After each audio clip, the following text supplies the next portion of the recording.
Hello, everyone, and welcome to Saving Wild Spaces Through Photography. I'm your host, Yvette Ayala. I'm the founder of Reclaimed Earth, and I'm joining you from the beautiful Miami, Florida. Although our physical volunteer trip was canceled this year, we're very excited to be able to bring you out into the field through this virtual initiative of education, awareness, and volunteerism with our partners Wild Tomorrow Fund. Thank you for joining us today for our first afternoon of our virtual volunteer trip. By joining us, you are directly contributing to many of the conservation efforts that you'll be learning about throughout the week, like the rhino dehorning that's scheduled for Saturday. So far, we've been able to raise $6,260, and there is still time to go. Please keep sharing with your friends and family. Maybe they want to join. Just a quick reminder for all of you joining us live. We want this to be as interactive for you as possible, so feel free to put your comments and questions in the YouTube chat, and we'll be able to see them and bring them up on the screen. During this event, we will learn about the challenges and importance of photography in saving the wildlife corridor in the Everglades. Those of you that joined us this morning have a pretty good understanding of what we mean by camera trapping and the work that goes into it. Now, this afternoon, you'll have an opportunity to discuss the technical aspects involved in obtaining really great quality photo, as well as the amazing wildlife that's captured by these camera traps. So I'd like to get started by introducing you to our first guest, Dr. Frank Ridgely. Hi, Frank. Welcome. Hello. Yeah. So can you guys hear me okay? Yep, we can hear you. So I'm just going to give a quick background on you. Dr. Frank Ridgely obtained his DVM from Purdue University in 2001. He became the senior veterinarian at the Buffalo Zoo in 2002 before joining the veterinary team at Zoo Miami in 2007. In 2011, Dr. Ridgely was chosen to become the head of the new Conservation and Research Department at Zoo Miami, where he develops and oversees the field conservation and mission-focused research programs for the staff at the zoo. Frank, could you tell us a little bit more about what that means, like field conservation, research programs? What kind of stuff are you guys doing?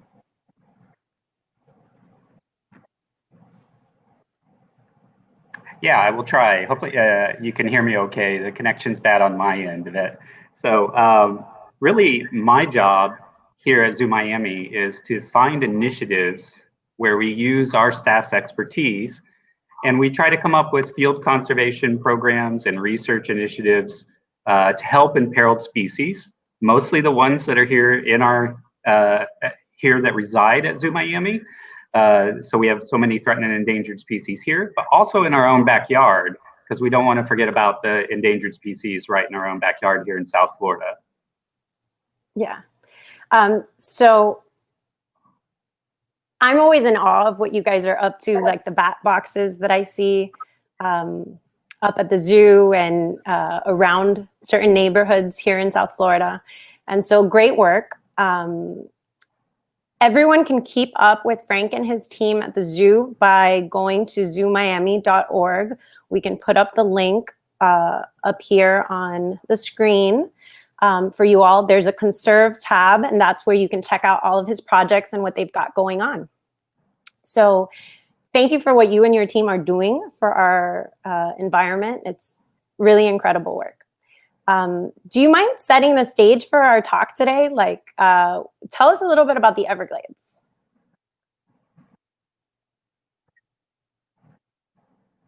About the Everglades?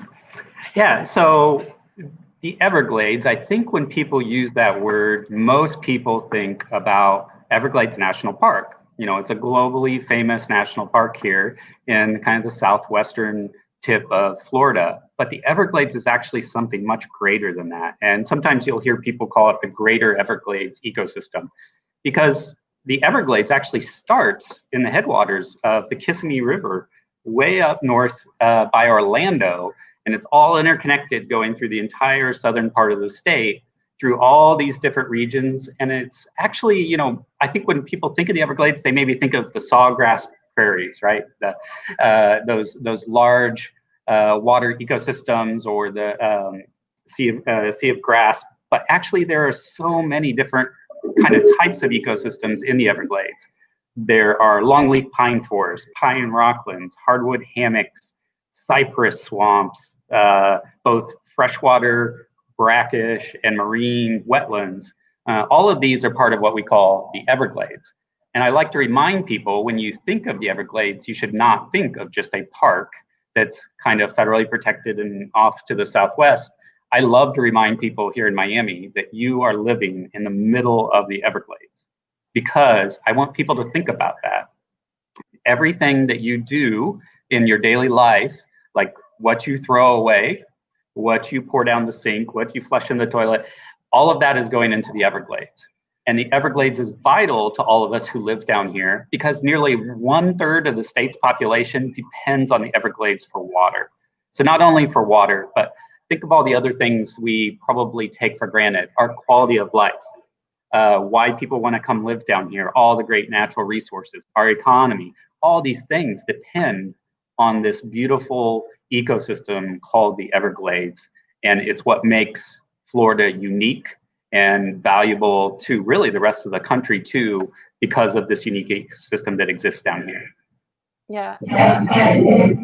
Oh, there's a little feedback now.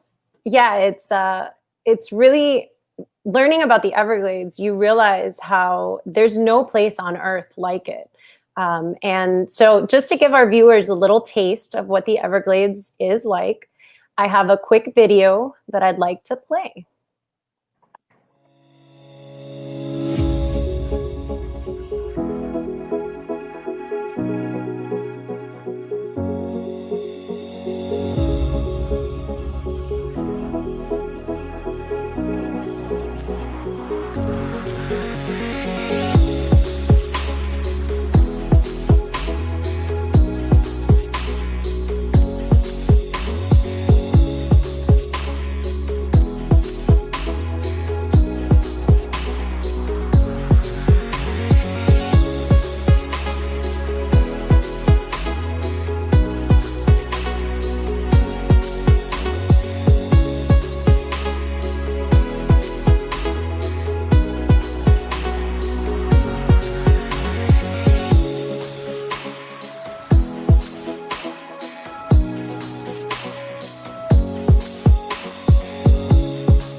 It really is just so beautiful, and I love spending my days out there. So, Frank, I'm gonna take you behind scenes for a little bit, and then we'll bring you back. I'm gonna introduce William Freund, founder of FStop. So let's bring William in. Hi, William. Hi, how are you? Thank you for joining us. Thanks for having us. So, as I said, William is the founder of FStop Foundation, a nonprofit out to make an impact on our world by using photography to create positive awareness for conservation. William was born and raised in El Salvador and was exposed from an early age to conservation by his father. His professional career began as a commercial pilot, of all things, and then he transitioned to working for the 107-year-old family business. It goes without saying, William is passionate about photography and the environment. And at the beginning of this year, he took the plunge and decided to dedicate himself full-time to run FStop Foundation. He's married to Amy and is incredibly proud of his daughter, Abby, and son, Max. So, William, again, thank you for being here. Why don't you share a little bit with our audience about FStop and some of your current projects? Sure. Again, thanks for having us. This is you guys have done an incredible job with this volunteer week, and saw this morning. I can't wait for the rest of the week as well. So FStop's mission, like you said, is to create positive awareness for conservation through the use of photography. And we left the word positive in there entirely on purpose. We want to energize people and get them involved. We accomplished that mission with the help of some very amazing conservation partners like Reclaimed Earth and Wild Tomorrow Fund, as well as Alaska Geographic and Yellowstone Forever. We have a program with them, for example, where we donated 80 cameras for the Yellowstone Cougar Project. So we are very lucky and honored to work with them, all of you. And here in Florida, we have also our own programs that we run. Most of them center around our remote camera program, the network that we have of remote cameras, and like Frank just explained, the Greater Everglades. So basically, from down on US 41, which is Tamiami Trail, all the way up to almost Orlando now with those cameras. The two biggest programs that those cameras support are our Sharing the Landscape program and our Crossings and Corridors project. And perhaps the best one to talk about right now is our Crossings and Corridors project that is in partnership with the Florida Department of Transportation and the Florida Wildlife Corridor.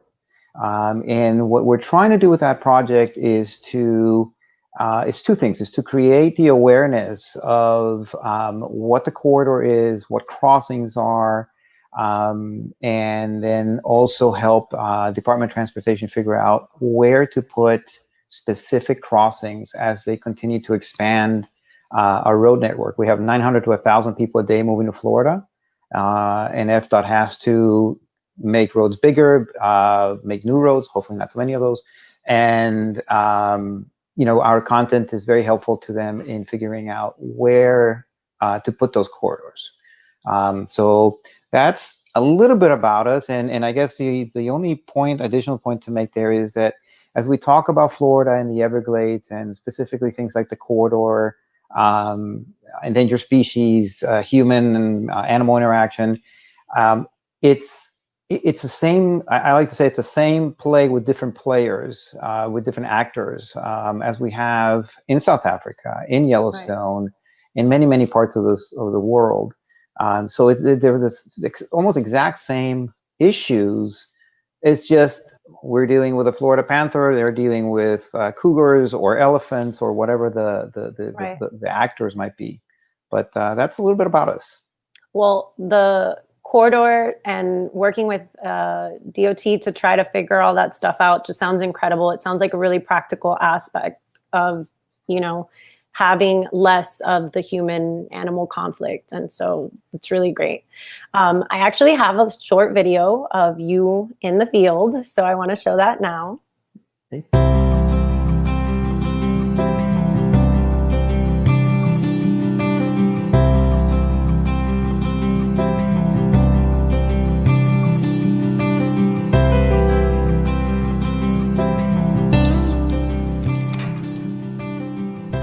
Let's see what this camera's got. Still looks like a trail. So, for a few weeks here, it didn't do a whole lot. Battery level. And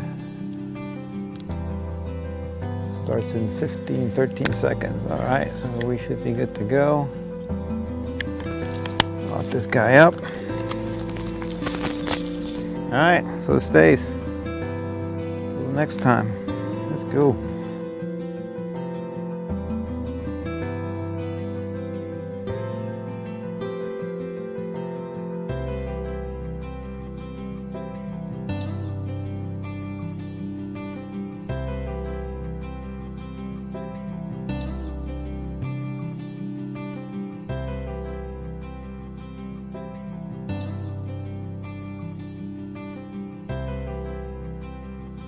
So what we're checking for here is this is looks like a relatively new fire road that they've dug up. They might start burning in the next few months. So whenever a new trail like this opens up, we like to see if we see any traffic, any scat and spur and whatever on it, but I'm not seeing anything. So let's go to the main trail here. 189 shots. We got possum. Nice bobcat. Hey, we got a panther. Awesome. Hey, guys. We got a kitten. We have a kitten. Let's get in here in the shade. I want to be able to see it a little bit better.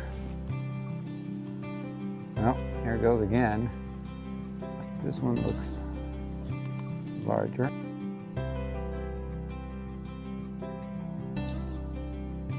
So let's open it up, see what we got.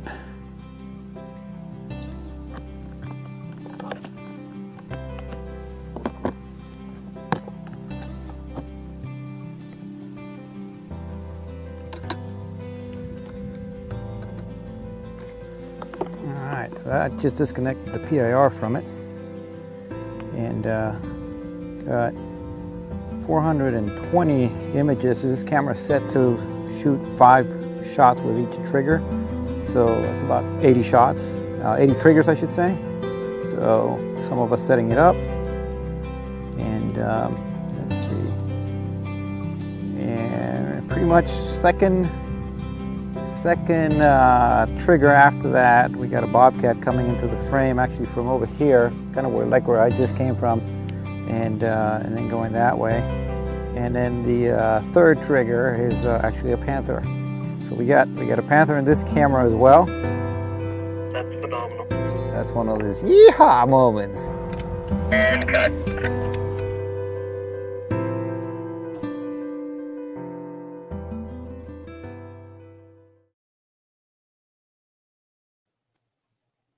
So very cool. I saw Tori Should have cut that commented. yeehaw moment out there. No, it was great. Exciting So stuff. I saw that Tori said that, you know, she was privileged to go out there with you earlier. There it is. And luckily I have 2, and it's awesome. It's always a good time. So was I fun. have some questions Sure. if you want to jump right in. So how many cameras do you have set up right now? So right now in Florida, we are just over 100. I'd have to go in, but it's over 100 cameras. And it's a mixture. There's some that are the regular trail cameras, and then some of the DSLRs and stuff, but it's over 100 at this point. Wow. And you have cameras some in other places than Florida. They're not our cameras, but they're with our partners, like with Tori and Wild Tomorrow Fund in South Africa, and like I mentioned with Yellowstone Forever, and Alaska Geographic and stuff like that. So partners that that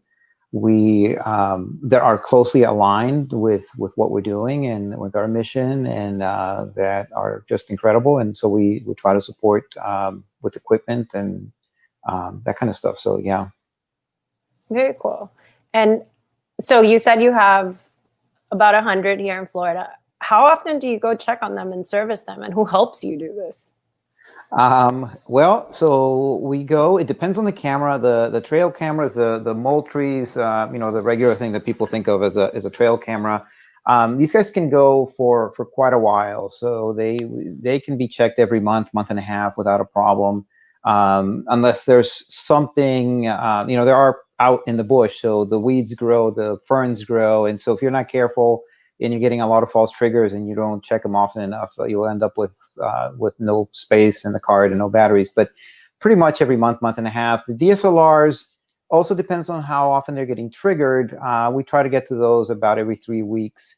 Who helps us? So I'm very lucky to have my son Max, that is also nutty about this stuff, and a tremendous help. And he's also pretty much the content creator for all the videos and the awareness stuff that we do. So one of the benefits of COVID, unfortunately, is that he's home, so he goes out with us. But we also have a network of volunteers that go out and help us check some of the cameras.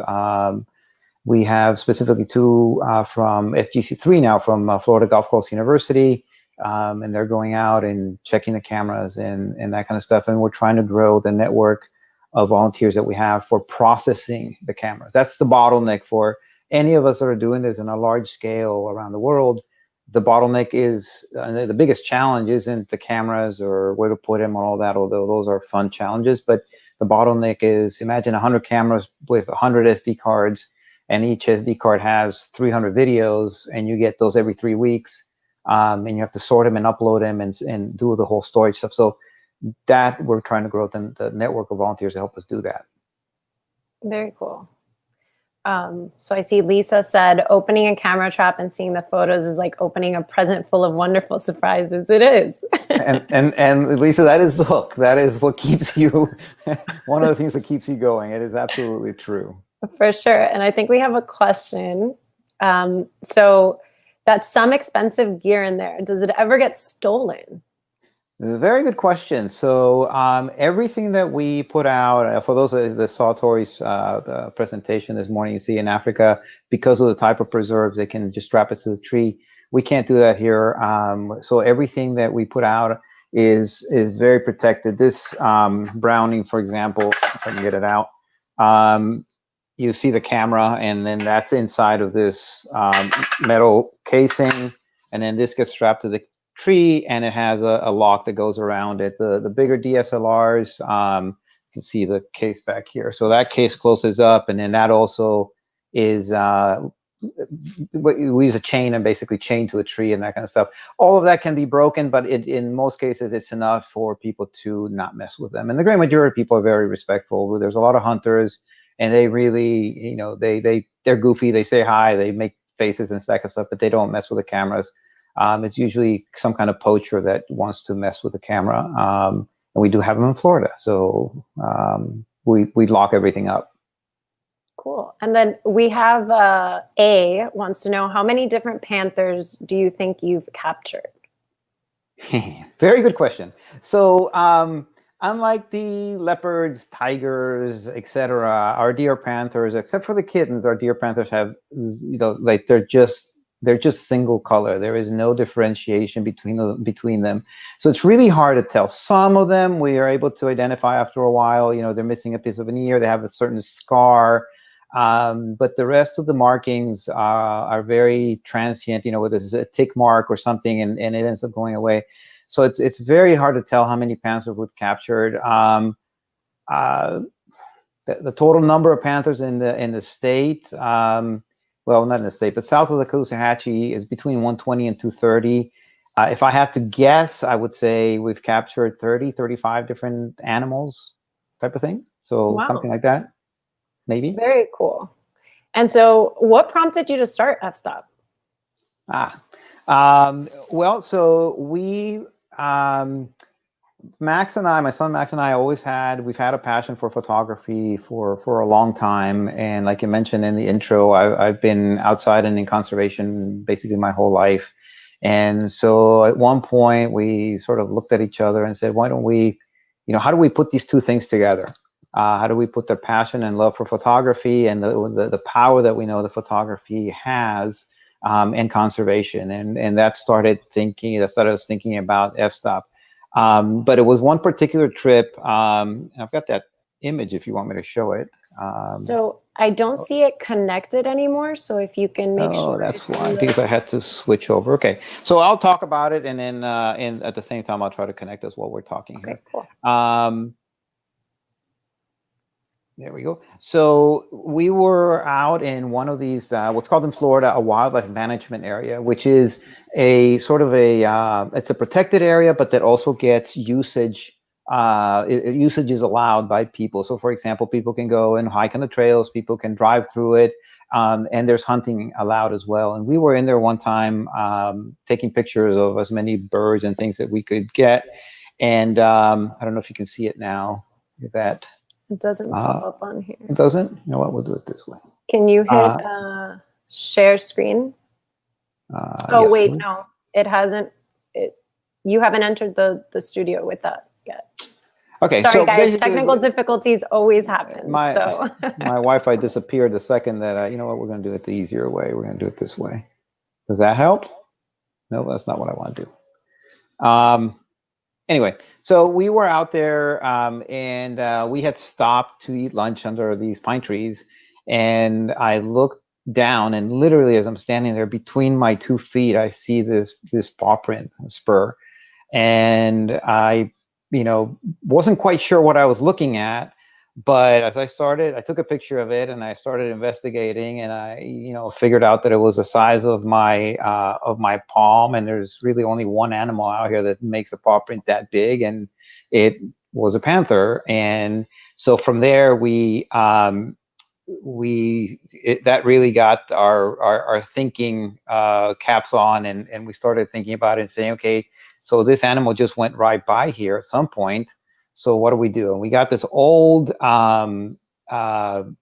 Moultrie camera that we had in the garage, and we put it out there in a tree.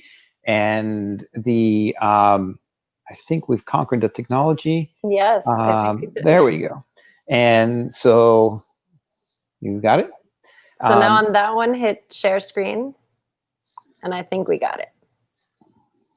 Well, anyway, so we put the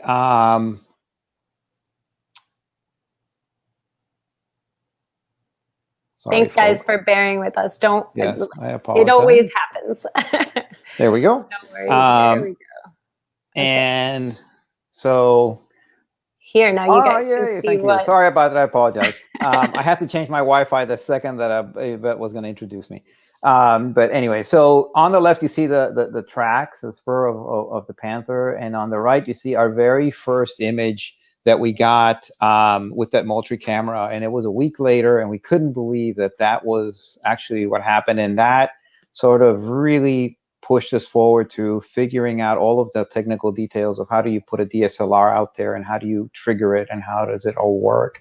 And that was the very first time, and this big boy was gracious enough to actually give us that image 1 week after we put the camera out.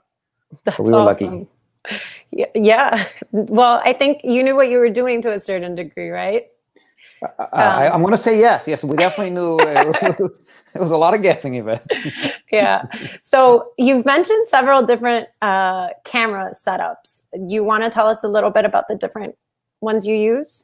Yeah, and let me open up this camera again.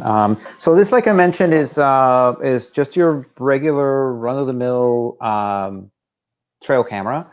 This is a Browning. We have great support from them. They're wonderful partners of ours.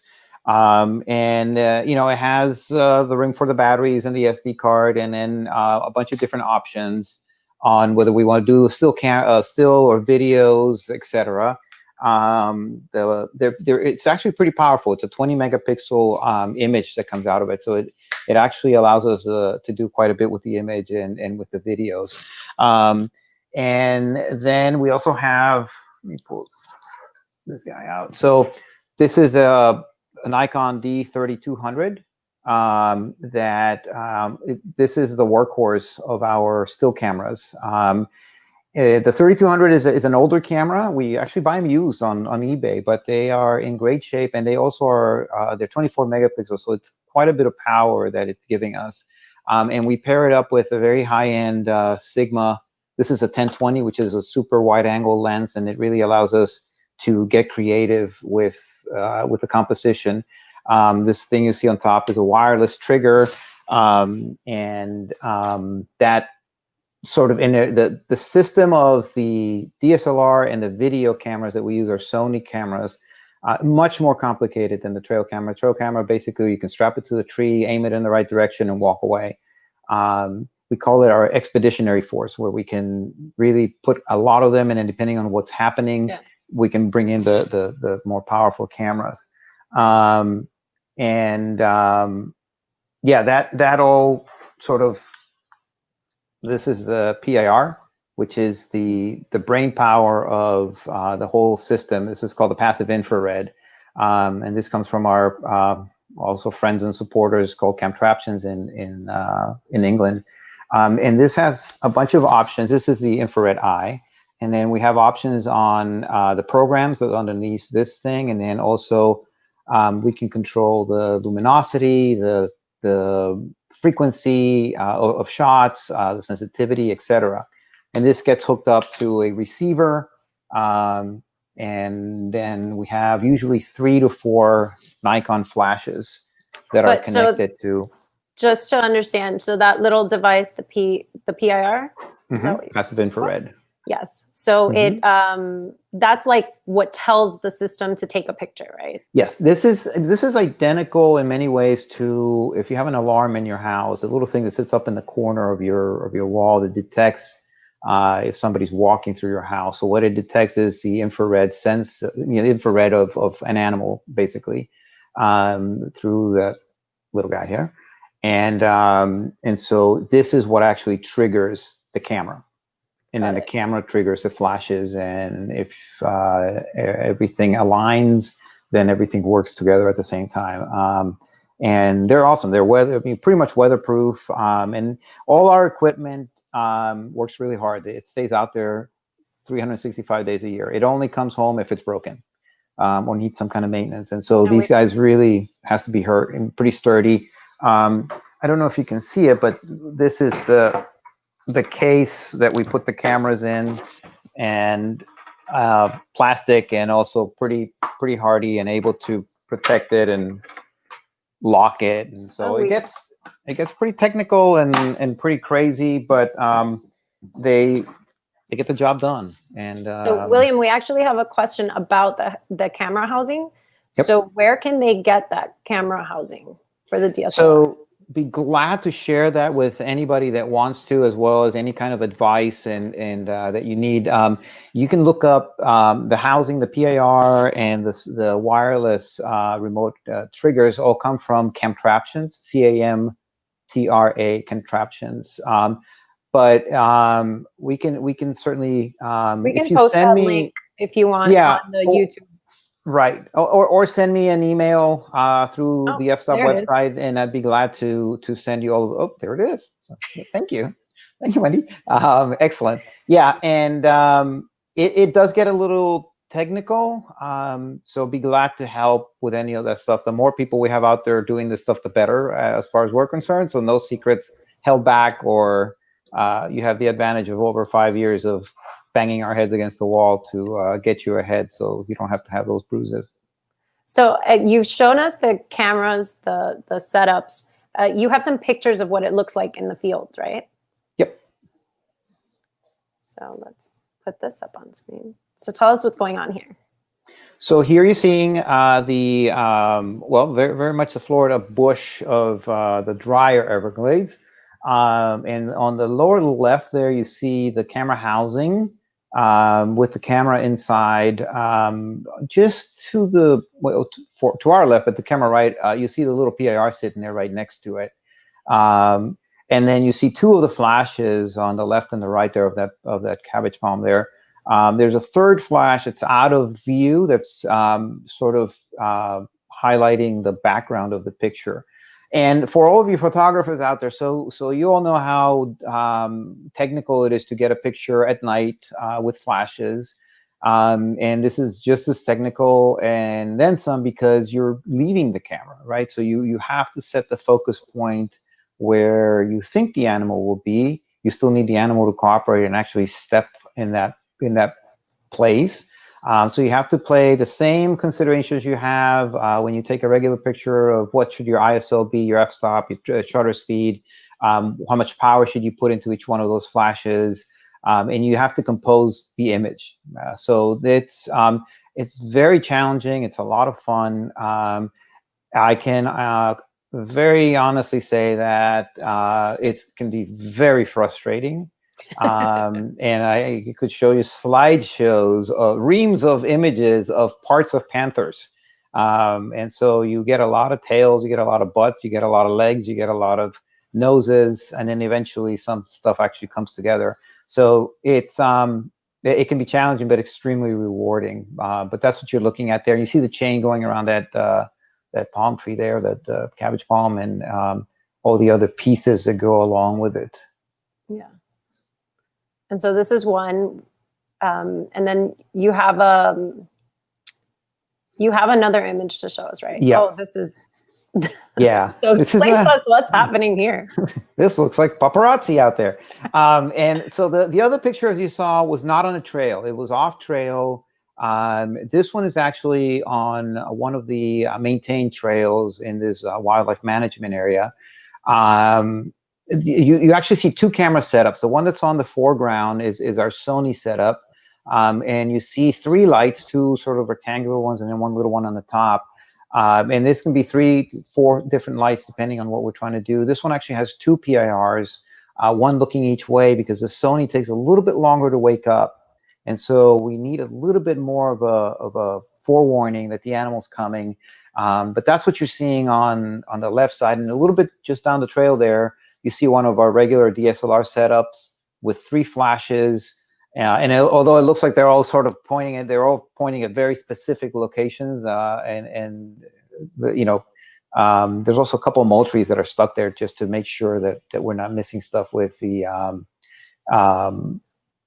with the actual DSLR stuff. I don't, are panthers wary of them? That's a great question. Should I answer that one, Yvette? Yeah, so, absolutely. So panthers are not really wary of anything. They are the apex predator, and they usually could not care less that the cameras are there. They'll walk by, maybe they'll look over. The ones that are really cool and that you get some really neat interactions with are the kittens, because they're more curious. And like you saw in that video, you see one of the kittens sort of, it wasn't charging, but it looks like it was jumping towards the flash, and all he was doing was going up to explore. What is that? So the panthers really are not wary of them at all. The bears can be a little wary of them. They will tend to shy away from them. We don't have grizzlies in Florida, so our black bears tend to be much shyer than that. But again, nothing really bothers them too much. And then the prey species like the deer can be wary of them. They can literally do the deer in the headlights there and just kind of look at the camera and stuff. But the panthers really don't care too much about them at all. Cool. So do you have? I see you have 2 sets of cameras here, and then you said there's also some Moultries. Is that because on this specific trail you've had good luck capturing images? Yeah, actually, this trail. Actually, you guys were on this trail. This trail I call Old Faithful, and it's weird because for 2 years we had a camera here and got nothing, and now every single time we go back to check on this camera, there are panthers on it, even if it's just walking by. So yeah, and the Moultries. So the Moultries are there for 2 reasons. They're there to check up on the other cameras because they tend to be there's less moving pieces, so they're a little more reliable.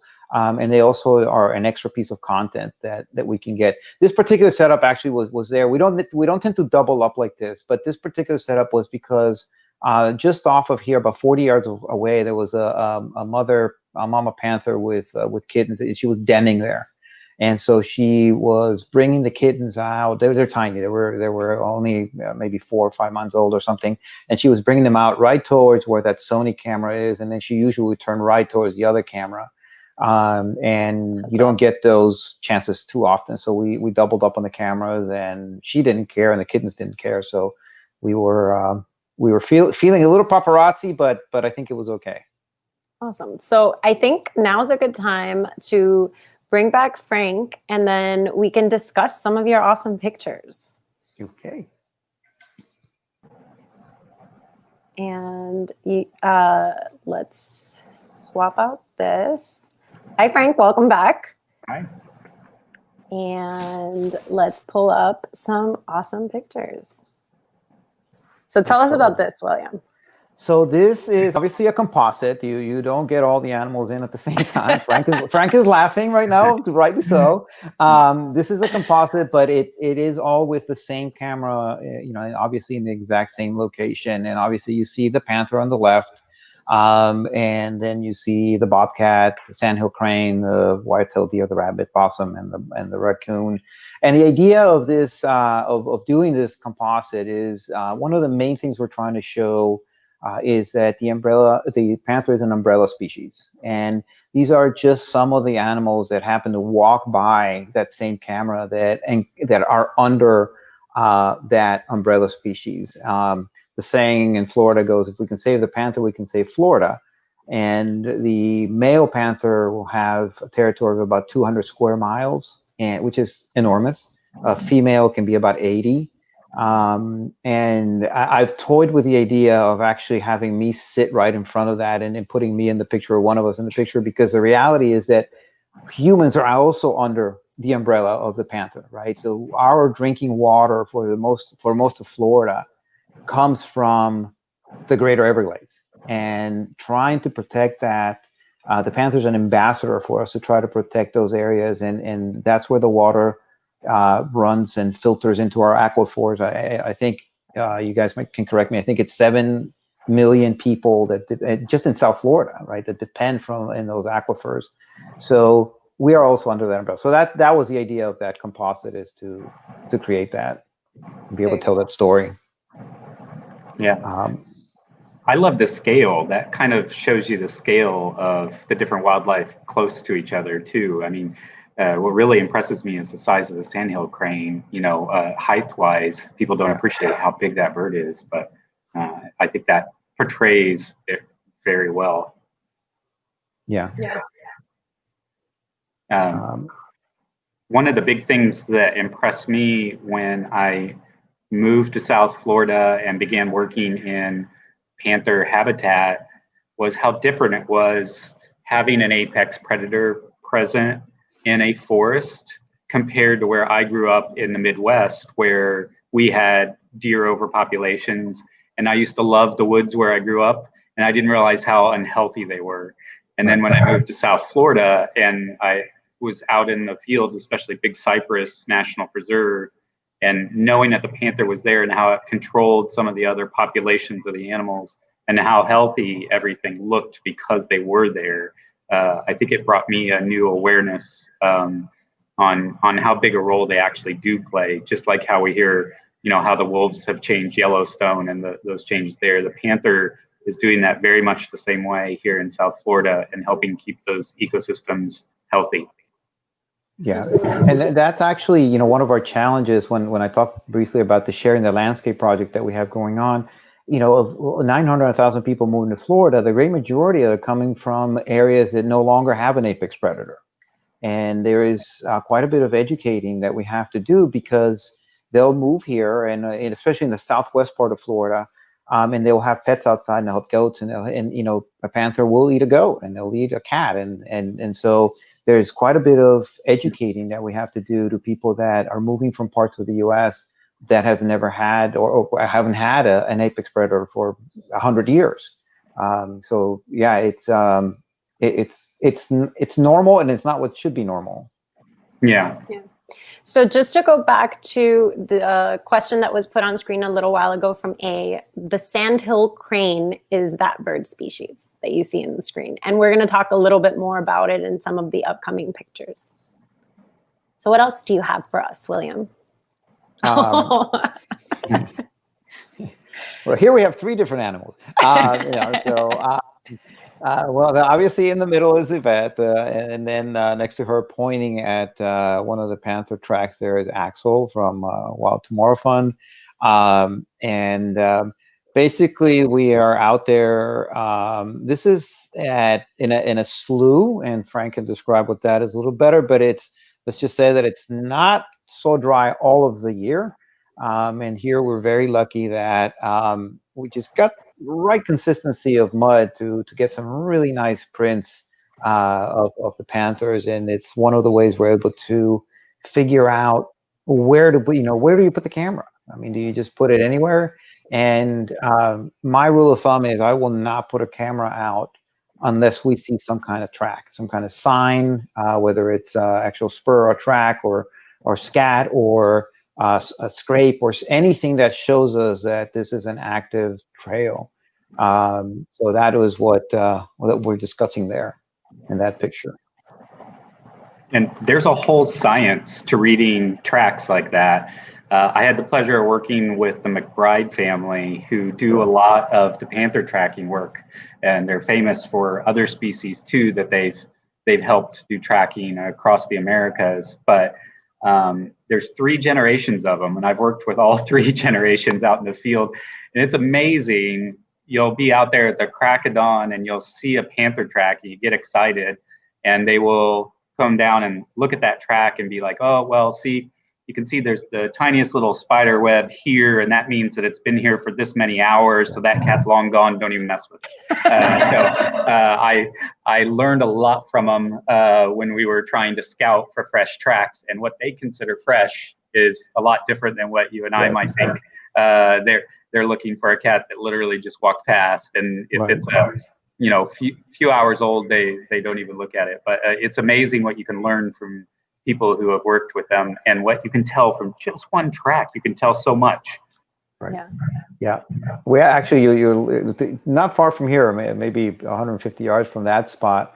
We actually, one of our Moultries actually got Cougar and his hounds. He was training them. He was keeping them in shape, and they all ran by, and he went by in the buggy and stuff. So yeah, that's a great photo to have, because they. It is a real science, and I don't think you ever stop learning. To really do that.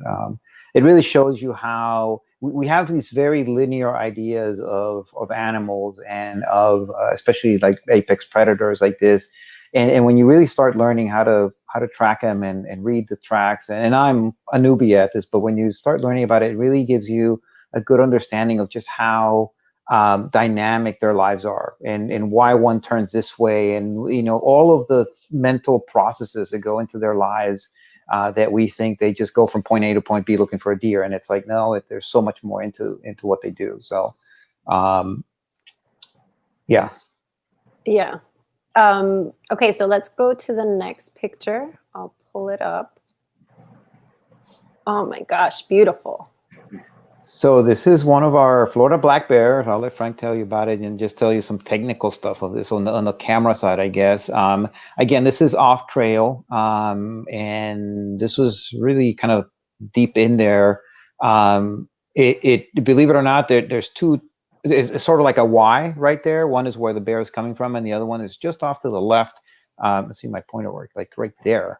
And you quickly realize that what we think of as a trail and what an animal thinks of as a trail are two very different things. But so we set it up there, and we just hope that they would come out of one of those two. I honestly wasn't expecting a bear. I was hoping for a bobcat or something like that. And then we got this big boy. Again, they're also very shy. But if there's anything that's going to destroy your camera trap, is going to be a bear, because they are curious. Their noses, as people might know, are incredibly sensitive, and they will go and taste and smell and step, and they're great pictures. But you might end up replacing some of your equipment. But that's what that picture is. Was it Carlton Ward or Max Stone that had that camera that got destroyed by the bear? It was Mac that. Well, Carlton's gotten a few destroyed. I've gotten a flash stepped on and drowned by one of these guys. And Mac has an awesome video of one of them trying to reach up, and you get the people don't understand just how big these guys can be in Florida. And they're great. But this is this shows one of the challenges of just the focus points for those photographers that are here with us. You always want to get the eyes in focus. You want to get the eyes clear, and that's really a challenge, because obviously he's moving, he's coming from different directions. So where do you put your focus points? What's your focal point, etc.? So it really is a challenge, but it's fun when you get it right. Yeah. So Frank, tell us a little bit about this bear. Yeah. Well, I think black bears down here in Florida are amazing. If you don't know, like, the males are called boars. The females are called sows. The males can get much larger than the females. But when there's human-wildlife conflict, bears are often talked about a lot in Florida, because it's often feared when the female has cubs. People, need to know to be aware of your surroundings if you're out there, and be especially aware when it's season, when she might have some cubs, to not in any way give her an idea that maybe you're a threat, because they're good moms. They will try to defend their cubs if they see you as a threat. But out in the ecosystem, what bears really do for us is, one, they're a major seed disperser. They go around these ecosystems, and just from what they eat, and then when they leave their scat, it actually has the seeds of all these important plants with an automatic bundle of fertilizer that goes with it. So it kind of gives it a head start. And they also actually are kind of forest engineers. One of their favorite plants to eat is like a cabbage palm. And they don't just eat the leaves. they literally go into the palm tree and rip it apart and eat the core of the tree. So if you know what heart of palms is that you buy in like the grocery store, that's what they're going after. It tastes pretty good, right? But when they do that, they kill the tree. So they actually are going around the forest culling certain cabbage palm trees and thinning the forest and keeping it kind of regulated. And we've noticed that in urban areas where we have these forest fragments, that because we don't have bears anymore, our palms can actually get out of control and shade out other important species. So they actually do play very vital roles. But the big things to remember, of course, with bears is they do seek out food and resources. And at certain times of the year, if resources are going thin, their biggest problem is our behavior in leaving food out, leaving trash out overnight, where it attracts the bear. And then that poor bear then is developing behaviors that puts it at risk of causing conflict with people where people are scared. And that can in turn present a risk to that bear's life. So we need to learn how to coexist with bears, just like with the apex predators we were talking about with panthers. Just have our behavior, be a little more conscientious about it, because we've even had bears reported down in Homestead now, again, in the main park in Everglades National Park, which they aren't known to be around too much. And I had someone send me from kind of northwest part of Miami, who's in a suburb kind of on the edge, sent me photos of these big muddy footprints in her driveway. And sure enough, they were unmistakable. They were bear prints. No one had reported a bear, but it left its sign behind, and it had been right in her driveway the night before. And everyone was very surprised by that. But they are on the fringes of developed areas in suburbia. And so people just have to respect them, admire them, get some good photos like this, and you can really appreciate what a beautiful animal they are. Yeah, and it's interesting because a lot of people that live here in South Florida don't even know that we have bears. Yeah. So So this is 4,000 a of them. great picture. Yeah. I'll tell you a secret too that I'm ashamed. All my years out in the field and doing panther work, I have yet to see a bear in the wild. I see all kinds of sign of them and scat everywhere. They're all around. They're probably watching me when we're out there. I've seen more Florida panthers and big cypress fox squirrels and all these woodpecker species that are rare and endangered. And I've yet to see a Florida black bear out in the wild. I'm ashamed to say it's my one thing that I just can't see for some reason. Signs are everywhere, but I haven't been able to see one myself yet. They're shy. Yeah. They're shy. And really, a black bear is actually one of the reasons why we have the whole Florida wildlife corridor, because there was, I think it was M34, if you know the story, Frank. But this bear tried to go from essentially the southern part of Florida, and went all the way up to the I-4 corridor and couldn't go further north than I-4 in Orlando because of I-4, and actually turned around at that point. But he had a GPS collar, and they are big roamers, and so they will move. I'm not surprised that there's one or a few in Homestead at this point. Yeah. Very cool. So if you want, I can go to the next one. Yes.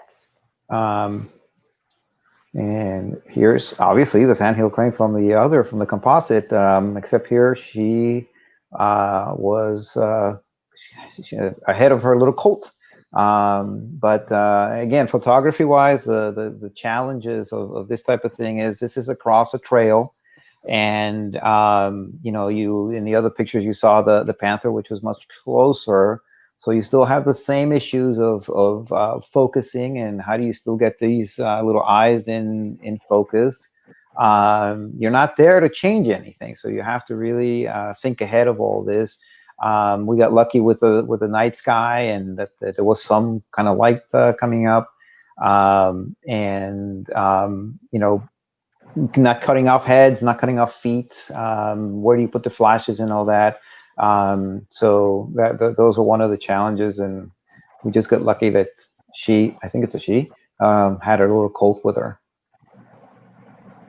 Yeah, that's a great shot. I think the sandhill crane in many ways tells kind of so many stories about Florida and what makes it unique.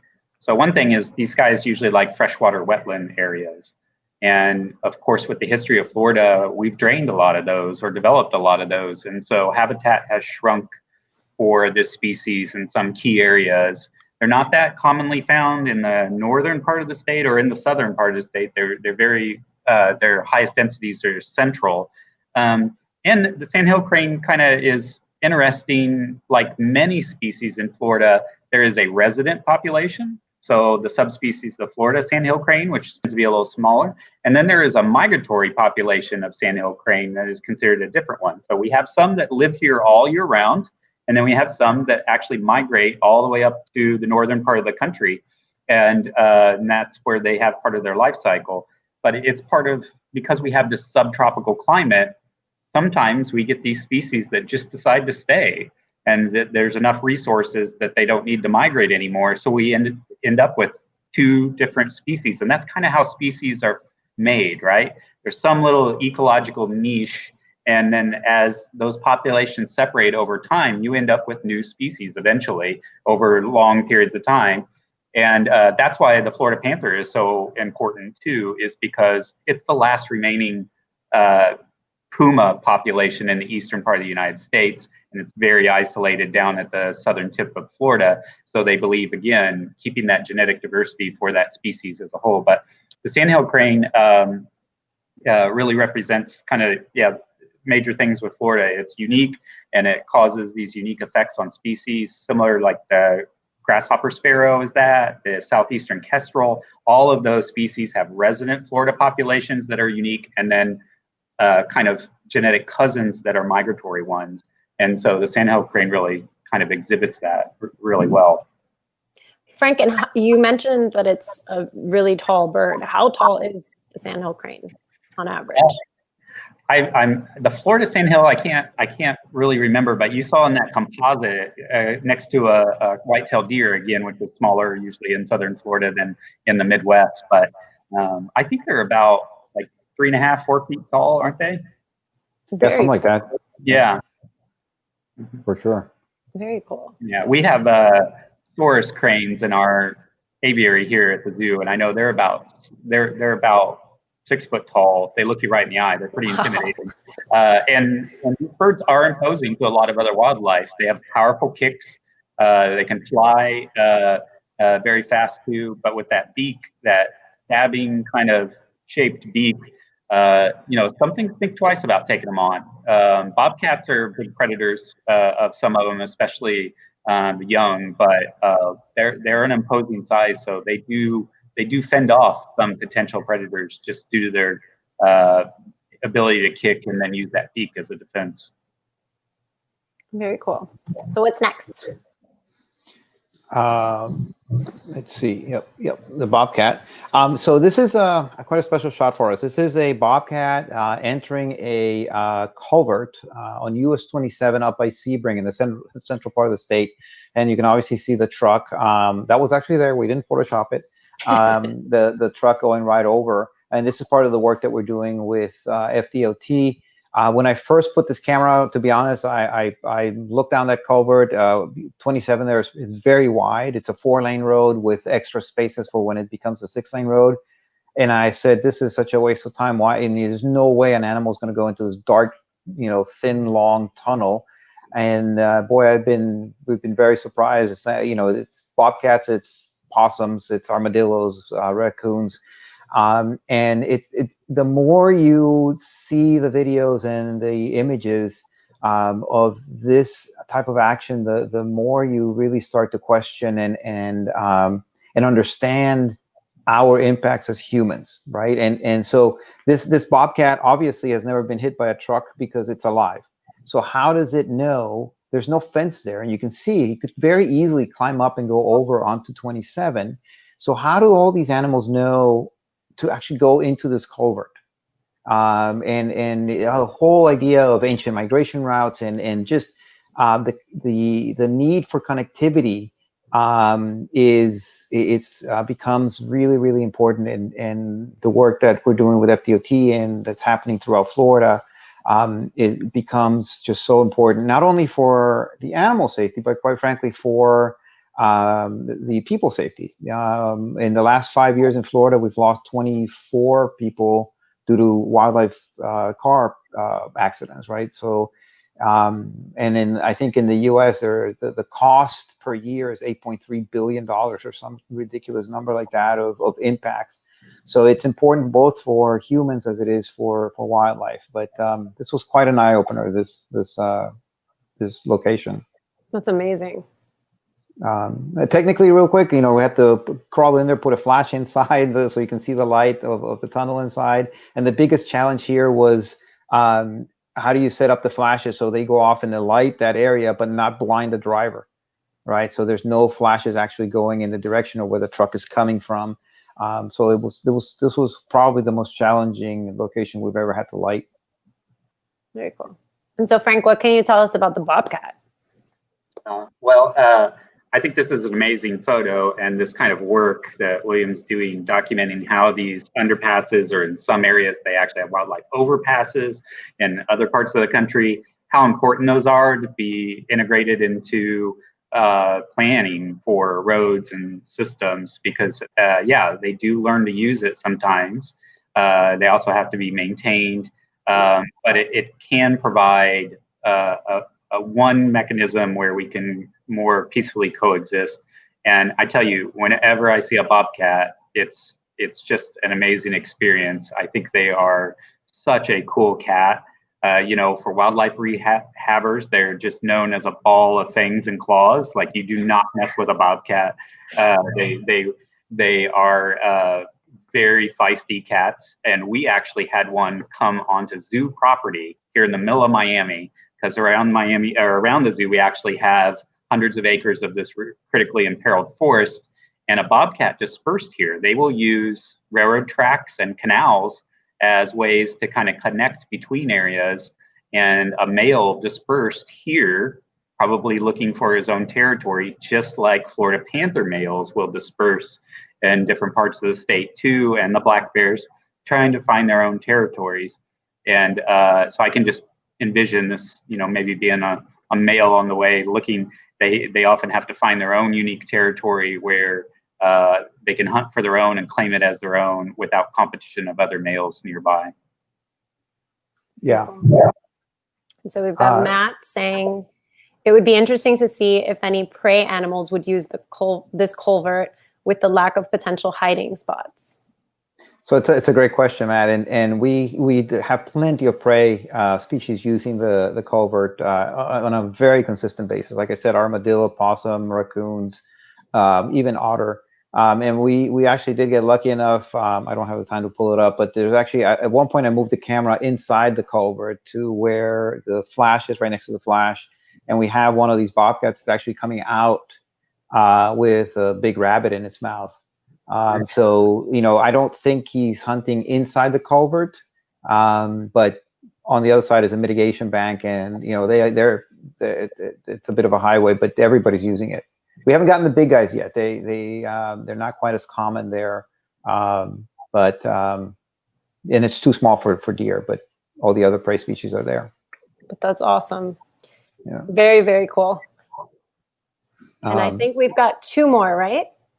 Yeah, well, we've got this fun little video. Let's see if it works.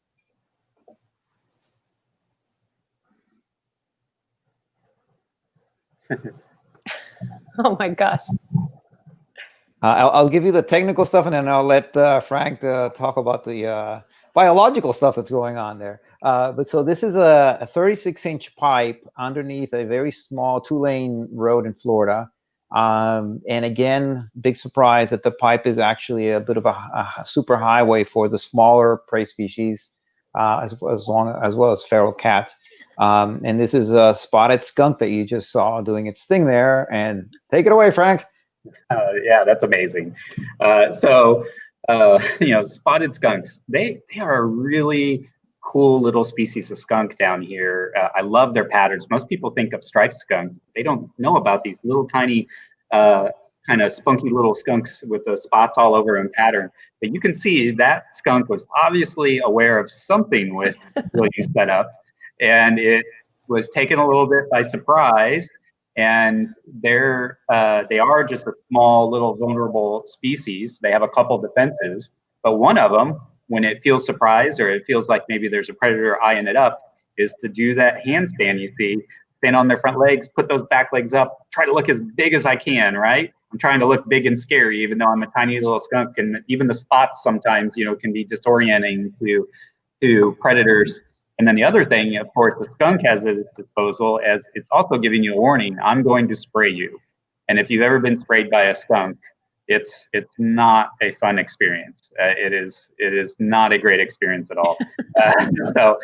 This little guy has played on quite a show, and he didn't spray your equipment, right, William? He did not. He did not. All right, yeah, that's good. That's good. Yeah, he just gave us a strong warning. Yeah, Yeah. I believe what he's doing is reacting to the infrared, because humans cannot see the infrared, so everybody knows, but the animal species actually can see the infrared light. So he was just reacting to this light turning on all of a sudden. It's like, wait, I want to get you. Yeah, and so spotted skunks are still fairly common throughout their whole range, but we are seeing regions where they're disappearing. There's really, I don't know of an area left in South Florida where we have spotted skunks anymore. Most of the mammals have undergone dramatic decline in Everglades National Park due to the invasive Burmese pythons. So that when I first moved down here years ago, we used to be able to go out on the main park road at night and just see a huge variety of different mammals running around. And now you really don't see anything. And we used to have spotted skunks at some of the areas along the coast and some of the preserves, but we have invasive boa constrictors along the east coast of Miami, and we think they have extirpated the skunks from there. And a lot of the managers remember seeing them, but there has been no sign of them in probably the last decade. So it's just kind of a small hint of the invasive species problem that plagues Florida too. But it is having effects on certain wildlife, even common ones like this, where in other places it's still very common. They're totally disappearing due to some of those pressures. That's really sad to hear. They're just so incredible that it has that instinct, to just, okay, I know I'm a little guy, but it's just incredible behavior. So very, very cool. And thank you for sharing that. And then I think we've got the big one for last, right? We saved the big one for last. And so, Florida, the male panther. This actually is the same one that we got on that very first Moultrie camera. And he blessed us with a few other visits. This was already with the first DSLR setup that we did, that we left out there over 5 years ago, and we were so nervous we didn't even know if it was going to be there when we got back, but we ended up getting the picture. 3 flashes again, and what he's actually looking at is one of the upper flashes that's sort of shining down, giving that spread of light. And then you can see on the shadows on the animal and stuff where the other ones are. But this is one of those situations where you can set up the camera and you can get parts of the animal. And if you're really lucky, you'll have him standing in the spot where you focus the camera, actually looking at you. And there's actually an interesting thing happening with his face, and you can just see the reason we can tell it's a male, unless you disagree with me, Frank, but I think, well, I know it's a male because we've gotten them other places, but males have a much bigger head and neck area, and the fore arms and the paws in the front are much bigger than a female, and you can almost tell immediately when it's a grown male versus a female, much narrower, smaller head and neck area and stuff. So, and I don't know if I'm just telling myself stories or not, but we're still getting pictures now of a much older panther very close to this, and in my heart, I think it's the same one. And every time I get, now he's got all kinds of scars and battle worn and everything now, a few years later, but I think it's still the same one that's still in that area. But yeah, that's an incredible photo. I mean, I'm guilty of giving animals emotions. I know a lot of people stay away from that. But I really do believe that they feel and they think and like us. And so to see his face like that, to me it exudes emotion, right? Like something's going on for him in that photo, and it's awesome. Frank, I know you mentioned you've worked with like tracking them. What else can you tell us about these guys? Yeah, I agree. It's such an expressive photo, right? His face, and the more panthers I see, I recognize, individual faces and how you can actually, you get to know certain individuals and how varied they are. We do have difficulty sometimes, unless it's a really, really big male. We have some smaller males, and it's hard to tell until you get your hands on them, whether they're male or female, because there is a variety of sizes. But yeah, the Florida panther, like I said, it's a subspecies of the puma or mountain lion, which actually has a very large range that goes all the way into South America, Central America, and up into Canada. But the Florida panther, like I said, is the last subspecies or population of the puma in the eastern half of the United States. All the other connected subspecies, or the eastern puma, is now considered extinct. And so where there used to be connectivity and overlap of these different subspecies and trading genes, the Florida panther basically got isolated in kind of the core of Big Cypress National Preserve. Was thought to be extinct for a while until someone proved that they were still around. But it was in these deep swampy areas where people didn't go that often that they just managed to hang on, even though they were in remarkably low numbers. And they have made a great recovery to about 180 to 230 adults, reproductive adults. That doesn't really count subadults or kittens, because there's a high mortality rate in them.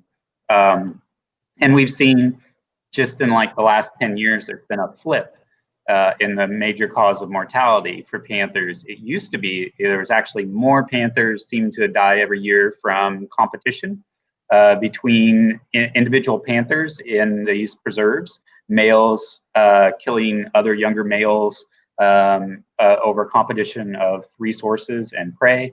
But now fatalities due to road collisions as the population's trying to recover, right? We're getting these larger numbers, which sounds great, but they're being pushed into these areas where they've been boxed in by roads. And so we're seeing more road mortality now as the cause of death for panthers than what used to be more of a natural thing, where it was interspecies aggression and establishing territory. And these young male panthers, they've been sighted all the way up into Georgia. They've dispersed that far into Georgia, but it's kind of a sad story because the females do not disperse far from their moms. So the range expansion of the Florida panther is mainly dependent on the females of each generation of females and establishing new territories as it grows. And the Caloosahatchee River was this legendary boundary until recently. There hadn't been any reproductive females seen north of that since the 60s. And that was just proven that there are at least one, if not two, females reproducing now north of that river. But the males, like I said, they can go to other states. They're actually listed as a state endangered species in some of those other states in the Southeast. And it really is a shame that they're called the Florida panther, because they really should be like the southeastern panther, because they used to range all the way from Arkansas to kind of Tennessee, Kentucky, around there, Carolinas. That whole area was where the Florida panther used to exist and where it used to butt up against other subspecies. So now these males, when they disperse, they're going up into former territory, but there's no females there. So they have a life where they reach about a year and a half, and they have to get out of those established territories, worry about adult males in those areas because they will try to chase down these young males. They have to disperse, but they're dispersing to areas where there's no chance for reproductive success. There's no females where it used to be. There used to be females found throughout the entire Southeast, so they would disperse and bring their genetics away from their family to a new area and then find a female and establish their territory up there. But that can't happen anymore. And those pressures continue to mount. And these corridors, wildlife corridors, and ways that these cats can move into different areas is so important.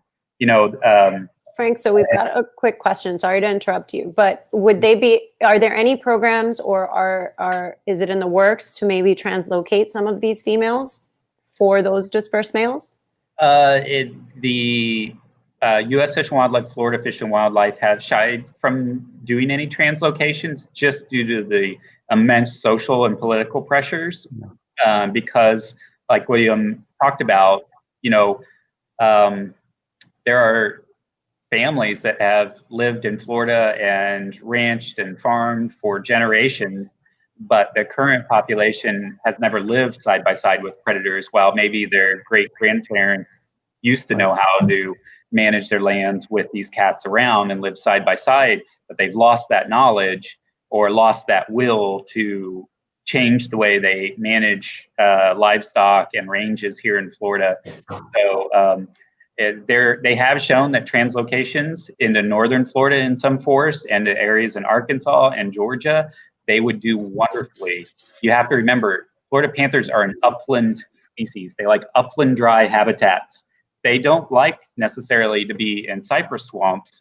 It's where we've pushed them to survive, and they've adapted enough to stay there, but they would thrive better in upland, like pine forested habitats and prairie areas with forest patches better. And also, if I can add something to that, Yvette, the human reaction to what Frank obviously correctly described of the issues with the panthers right now with the population, the human reaction is, I want to help, right? I want to move this panther and move it up there. And there's challenges with that. Well, the political challenge is definitely one of them. It's also a philosophy of a little bit more hands off. And the truth of the matter is that the panthers will find the way. What we really have to work on as humans, which we can sink our hands into and really change, is the availability of those corridors, right? And figuring out how do we keep growing Florida, but still keep those corridors open. We've had 2 female panthers that have crossed, like Frank said, since the 60s. And that we have photographic proof, not from our cameras, but photographic proof that they had kittens north of the Caloosahatchee. We are working with FWC and others in deploying cameras way north of the Caloosahatchee, because what we want to document are the grown kittens, because that's really, and we've gotten grown male kittens, but we want is that the mother with the 8-month-olds, and they will do it. I mean, they will definitely do it if we can just get the corridors open for them. And correctly so, Frank also said the killing of the panthers by cars is by far the biggest thing. And the message to get out is those signs when you see panther crossings are real. Slow down, especially at night. Those signs are actually sort of signs of where a panther's already been hit. So they are very real. And if we can just keep from hitting them with our cars, and if we keep those corridors open, they will make it up there. It'll be slower than we would want probably, but they will make it up. And I think it goes to show again why this work that you're doing is so important, right? Because again, I know I've driven that strip to, the other coast so many times, and I'll be in the car with someone and I'll slow down and they're like, there's no panthers. Why are you slowing down? And I'm like, because there are panthers. Yeah. And it's really getting that information and showing these amazing images to really get people to care. So great work. And I think you've got one more little surprise for us, right? Yep, I'll go with this one. Look at these babies. Little kittens. This was again on an actual trail, and you can see the curiosity on both of these guys' faces. And again, just lucky that they were looking and they're curious, and they continued as they grew. They continued to give us great images. One of them was actually, I think it was a female. Was much more curious than the male. You can see some cool things there with the kittens, the spots. You can see some stripes on the forearms, and I think 5 stripes on the tail. And then you can see also on the one that's on the background, the little black spot on the tail, which they have. They have that, and just ridiculously cute. Very, very cute. Well, so one thing I wanted to reiterate was what Frank was saying about the numbers. And so, yes, these the quantity has grown, but they're struggling because they don't have anywhere to be. And so that's why what Wild Tomorrow Fund, for example, is doing in South Africa, we need to do the same thing here and really protect the land and create ways to be able to live together with the wildlife. And if there's one message for you all to take away from this week, it's really, we need to learn to cohabitate with the wild, because it's all around us, whether you're in a city or you're in the bush, you know? And so I think we had a few questions that we missed, and we have a few minutes if you all don't mind. I think there was one about, there we go. In addition to following groups like FStop and visiting Zoo Miami, what ways can people in Florida learn about the Florida panther? Do you have any recommended reading or other groups to follow? That's a great question. Yeah, certainly the state and U.S. Fish and Wildlife have their websites dedicated to it.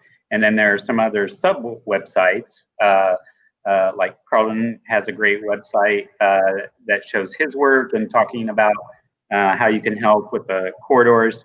There's also a website run by the Naples Zoo called Panther Crossing. I think it's panthercrossing.org. And it's a campaign of putting kind of Panther Crossing signs on cars and getting people to be more aware, especially people who cross those areas.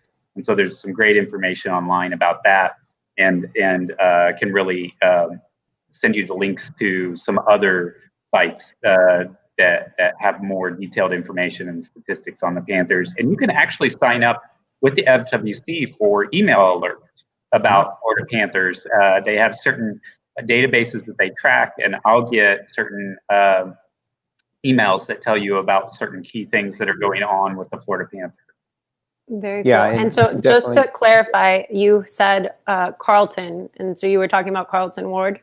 Yes. Just to make sure so everyone knows who he's talking about. He's a photographer that dedicates a lot of his efforts to the Everglades and the wildlife that lives in the Everglades. Especially he was actually, yeah, he was a founder of the Florida Wildlife Corridor, which is another organization you guys, everybody can look at. FDOT has a wonderful, if you just Google FDOT GIS network or something like that, you'll find, and this will be in our film that we're coming up with, but you will find a interactive GIS map of pretty much all of the crossings where we and other people have cameras, and you'll see, you can click on each crossing and see pictures of panthers and videos of panthers crossing and stuff. So there is quite a bit. FWC has a phenomenal, website as well for the PantherNet. A lot of information on them, and hats off to, I mean, Frank's been, I think you've been with the Big Cypress gangs as well, but they work so ridiculously hard to everything from preserving the land, but really they have been responsible from FWC to bringing this animal to start the road back from extinction. And not enough is said about these biologists that are out there. And believe us, when it's 102 degrees and 1,000% humidity, and you have to go crawling through palmetto bushes and stuff to do the work that they do, it is hard work. Yeah. So on that note, can you share with us what citizen science is and what the people watching can do to help? Sure. So citizen science is exactly what it sounds like, right? It's actual people that are not doctors in medicine and veterinary medicine, et cetera, but just regular people that are able to help with scientific information and processes and stuff that are out there. And one of the examples is that we call citizen science is helping somebody like FStop, Wild Tomorrow Fund, with the processing of all these images that these cameras generate. And like I said before, it's the big bottleneck in the system. And the power of the system is being able to get the content that is usable. So they can volunteer with us. They can. There's other online programs that are available. I'll let Frank out. I'm not sure what Zoo Miami has for citizen science and stuff, but There's quite a number of programs out there, and we definitely, anybody that's interested, just let us know. We'll put you to good use. You can do it from the comfort of your couch.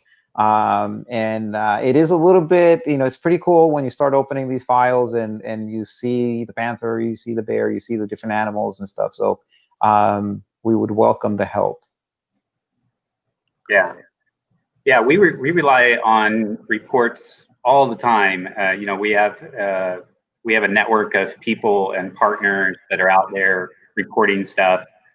Some we ask to use iNaturalist, which is a great citizen science app for people who want to take photos and mark where they've cited something. And we have direct reports too. I work a lot with the Florida Bonded Bat and the network across the southern part of the state that we've established. I get calls from all over the place and try to counsel people and find out if it's an actual Florida Bonded Bat sighting or roost.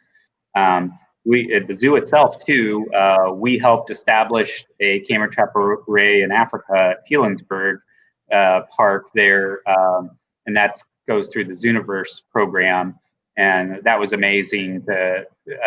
Where we actually, were able to sponsor a student at the University of Victoria to do their graduate work and put the camera trap array, and then through the Zooniverse platform, again, we rely on people to sit there and look at all these photos, which is the hard part, and help identify, what do you see? And so it's something where they're learning about these different species and they have a key to help them figure out what it is.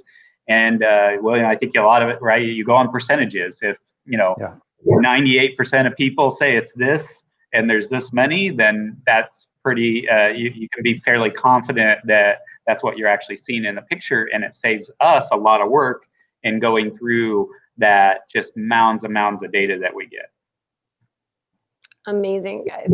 So I want to thank you both. We're right here up on time, and I don't see any other questions popping in. So thank you all to everyone that's watching. I hope you enjoyed hearing about FStop and what Zoo Miami's up to help our wildlife here in South Florida. And remember that we do have a silent auction this week going with our virtual volunteer trip. So check out some of those items. There's some awesome bracelets and hiking backpacks. Like, there's all sorts of really cool goodies. So check it out at the link on the screen.